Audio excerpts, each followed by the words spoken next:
ladies and gentlemen, please welcome Miss Racy Angeles, the brand manager of Juicy Cologne. Guys, palakpakan Miss Racy Angeles! Maayong hapon sa inyong tanan.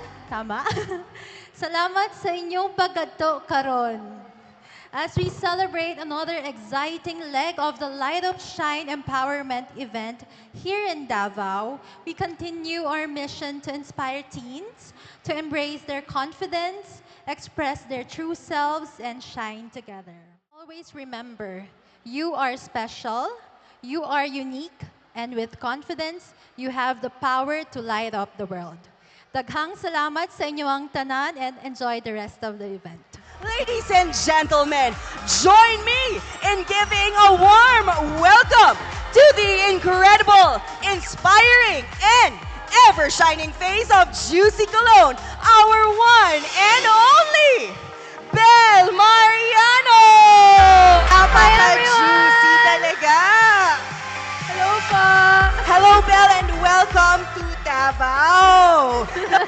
So, Miss Belle, we just want to know, how does it feel to be here performing for the Davaoenos this time, especially after last year's Light Up Shine Empowerment event in Cebu with Juicy Cologne naman? Yes. Actually, Cebu was so fun. But you know, here in Davao, it's always a pleasure to be back. And I just want to thank everyone. Thank you so much for your warm welcome. Grabe. Ang tagal ko kayong hindi nakita. Diba? Maraming salamat po talaga. Over the years, Juicy Cologne has inspired self-confidence and, of course, self-expression. How has Juicy Cologne empowered you personally? Ooh. I think with our scent, of course, it's a way to represent ourselves, diba? And it's a way for us to express. And I think when I smell good, I feel good, and I feel like I'm really confident. So that's how it helped me empower myself, of course. That is so, so nice. And ngayon naman, what's your message to all the fans who have supported both you and Juicy Cologne on this incredible journey? Thank you so much, guys. Maraming salamat. You know, I'm so happy and grateful to be able to promote a brand that I truly believe in.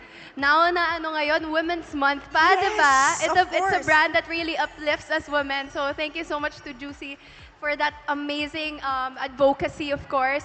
And you guys are so amazing. Thank you so much. Grabe, iba sa inyo bumahe pa. And I wouldn't be here, I wouldn't be where I am now without you. And I'll always be grateful for it. Aw, that is so sweet and so touching. And now, Hello pa.